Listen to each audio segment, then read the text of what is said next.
Piu cooking প্যাশনে আপনাদের স্বাগত। আমি পিউ, আপনারা দেখছেন পিউ কুকিং প্যাশন। আজকে আমি আপনাদের জন্য নিয়ে এসেছি বাঁধাকপির একটি রেসিপি। পেঁয়াজ রসুন ছাড়া কিভাবে কেবলমাত্র আদা, কাঁচা লঙ্কা আর গোটা জিরে পেস্ট করে এই বাঁধাকপির রেসিপিটি বানিয়ে নিই। চলুন তাহলে দেখে নেওয়া যাক। বাঁধাকপির এই নিরামিষ রেসিপিটি বানানোর জন্য প্রথমেই আমরা একটা গোটা বাঁধাকপি নিয়ে নিয়েছিলাম। এবার ওই গোটা বাঁধাকপিটাকে ছুরির মাধ্যমে আমি 4 টুকরো করে নিলাম। এই 4 টুকরো বাঁধাকপির টুকরোগুলো আপনারা বঁটি বা ছুরির মাধ্যমেও কুচি করে নিতে পারেন, কিন্তু আমি এখানে ভেজিটেবিল গ্রেটার ইউজ করছি।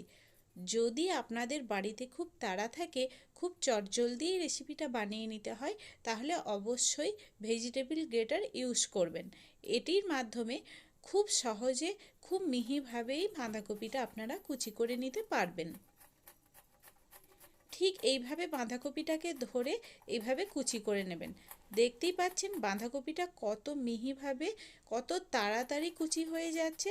বঁটি বা ছুরির মাধ্যমে এত তাড়াতাড়ি কিন্তু হবে না বন্ধুরা।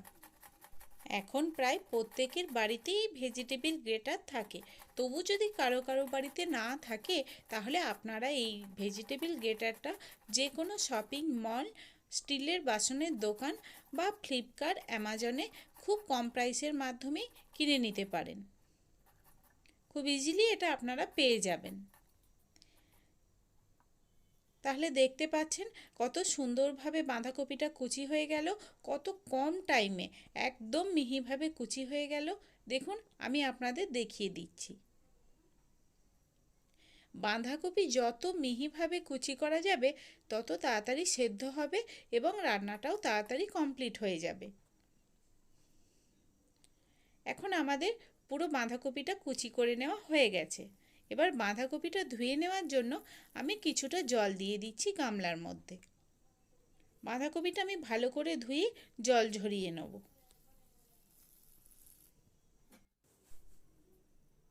এইভাবে বাঁধাকপিটা ভালোভাবে আমাদের প্রথমে ধুয়ে নিতে হবে। ধুয়ে নেওয়ার পর এটা আমাদের জল ঝরিয়েও নিতে হবে রেসিপিটি বানানোর জন্য। বাঁধাকপি কাটা হয়ে গেলে এবার আমাদের আলু কেটে নিতে হবে, কারণ বাঁধাকপিতে আমি আলু ইউজ করছি, আপনারা প্রত্যেকেই করেন। কিছুটা কড়াইশুঁটি ছাড়িয়ে রেখেছি। আলুটা এইভাবে ভালোভাবে ছাড়িয়ে নেব। আপনারা যে কোনোভাবেই আলুটা ছাড়িয়ে নিতে পারেন, আমি এইভাবে ছাড়িয়ে নিচ্ছি।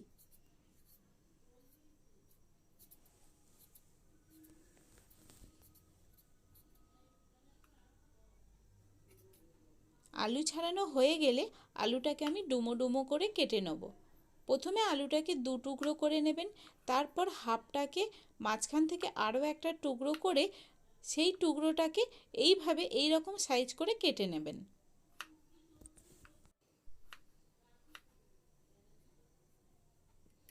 আলুটা আমাদের কেটে নেওয়া হয়ে গেছে। আরও একটা আলু আমি কেটে নিচ্ছি। আলু কাটা হয়ে গেলে আলুটা ধুয়ে নেবেন।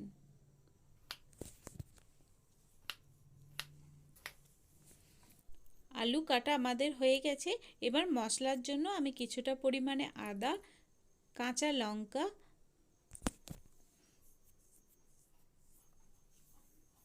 আর গোটা জিরে নিয়ে নেব।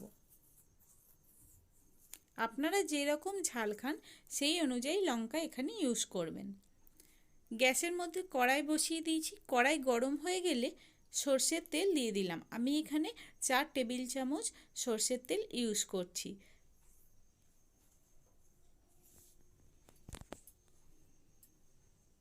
তেল গরম হয়ে গেলে তেলের মধ্যে আমি আলুগুলো দিয়ে দেবো। আলুগুলো দেওয়ার আগে যাতে আলুগুলো কড়াইয়ে না লেগে যায়, সেই কারণে কড়াইয়ের গায়ে ভালো করে তেলটা লাগিয়ে নেব। এবার আমি আলুগুলো দিয়ে দিচ্ছি।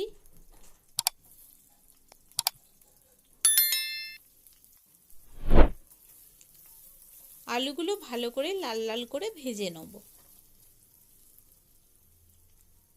আলুগুলো টেস্টি করার জন্য উপর থেকে একটু নুন দিয়ে দেবো।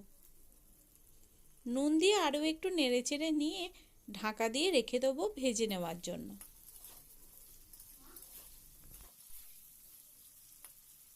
আলুগুলো যদি ভালোভাবে ভেজে নেন তাহলে যে কোনো তরকারিতেই তার স্বাদ একটু বেশি ভালো হয়। আলু আমাদের এখন লাল লাল করে ভেজে নেওয়া হয়ে গেছে। এই ভেজে নেওয়া আলুটা আমি একটা পাত্রে তুলে রাখছি। এইভাবে আলুটার তেলটা ঝরিয়ে আমি খুন্তির সাহায্যে আলুটাকে তুলে নিচ্ছি। আলু ভেজে নেওয়ার পর কড়াইয়ে যে তেলটা অবশিষ্ট থাকবে তার মধ্যে ফোড়নের জন্য দুটো শুকনো লঙ্কা, 1 টেবিল স্পুন 5 ফোড়ন আমি দিয়ে দেবো। সাথে দিয়ে দেবো একটা গোটা তেজপাতা। ফোড়নটার থেকে যখন খুব ভালো একটা স্মেল বেরোবে এবং ফোড়নটা খুব ভালোভাবে লাল লাল করে ভেজে নেওয়া হয়ে যাবে, তখন এর মধ্যে পেস্ট করে রাখা মশলাটা দিয়ে দেবো।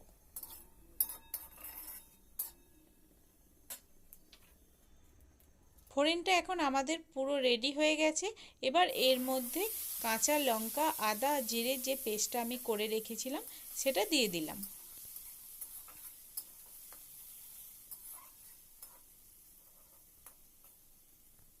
মশলাটাকে একটু নেড়েচেড়ে কষিয়ে নিয়ে তেজপাতাটা তুলে দেবো।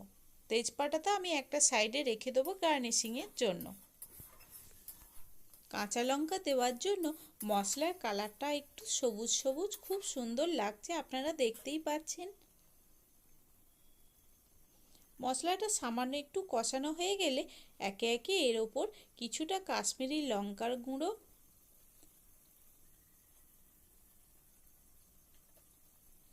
কিছুটা হলুদ গুঁড়ো, এগুলো সবই আপনারা পরিমাণ মতো দেবেন।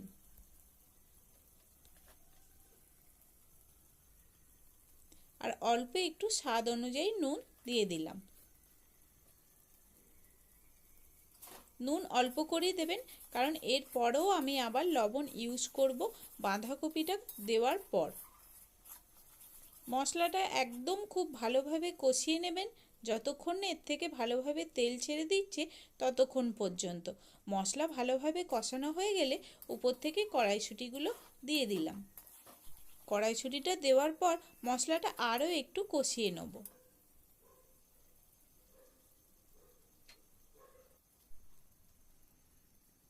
এবার এর উপর থেকে ভেজে রাখা আলুগুলো দিয়ে দিলাম। আলুগুলো মশলার উপর দিয়ে আলুর সাথে মশলাটা আরও একটু ভালোভাবে কষিয়ে নেব।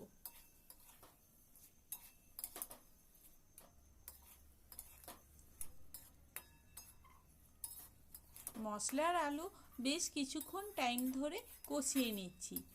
এই সময় গ্যাসের ফ্লেমটা একদম লোতে রাখবেন।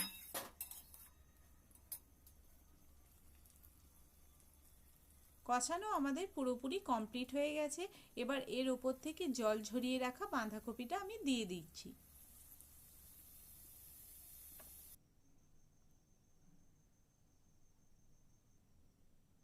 কিছুটা পরিমাণ বাঁধাকপি দেওয়ার পর মশলার সাথে বাঁধাকপিটা একটু নেড়েচেড়ে ভালোভাবে মিক্স করে নেবেন।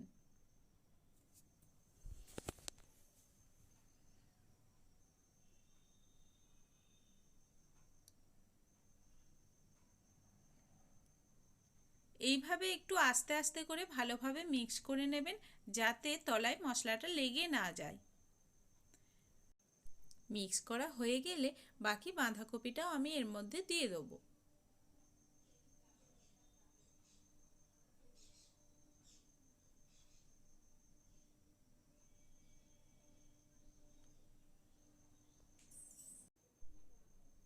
এইভাবে সমস্ত বাঁধাকপিটা আমি কড়াইয়ের মধ্যে দিয়ে দিলাম।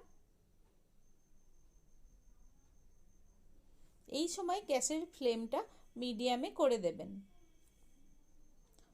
এবার বাকি যেইটুকু লবণ আমাদের এই রান্নাটায় লাগবে পরিমাণ মতো আপনারা বুঝে বাকি লবণটা এই বাঁধাকপিটার ওপর দিয়ে দেবেন। এইভাবে সমস্ত বাঁধাকপিটা দেওয়ার পর আমি ঢাকা দিয়ে দিয়েছিলাম। ঢাকা খোলার পর দেখুন একটুও জল অবশিষ্ট নেই, একদম শুকনো শুকনো হয়ে গেছে। ঢাকনাটা খুলে খুব ভালোভাবে নেড়েচেড়ে নেবেন।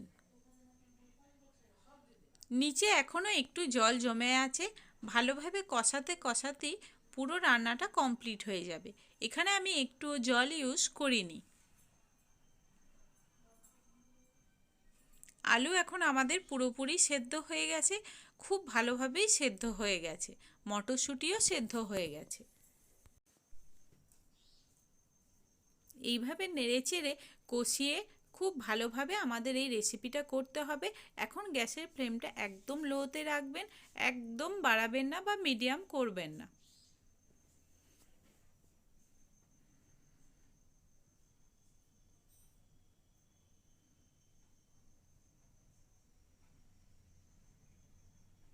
বাঁধাকপিটা এখন আমাদের পুরোপুরি রেডি হয়ে গেছে। নামানোর আগে উপর থেকে আমি একটু গরম মশলা দিয়ে দেবো।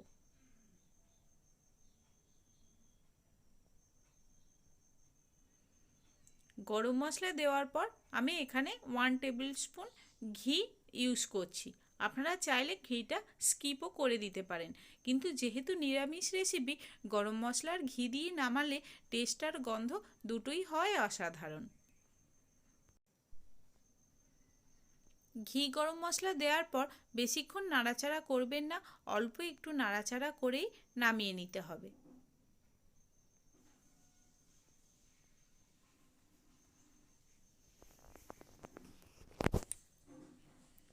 এবার এই রেসিপিটি আপনি রুটি বা ভাত যে কোনোর সাথে সার্ভ করতে পারেন। একটা রেসিপি দিয়ে সমস্ত খাবারটি খাওয়া হয়ে যাবে। এই রেসিপিটি আমাদের পুরোপুরি রেডি হয়ে গেছে। তাহলে বন্ধুরা অবশ্যই আমাকে কমেন্টে জানাবেন এই রেসিপিটা আপনাদের কেমন লাগলো।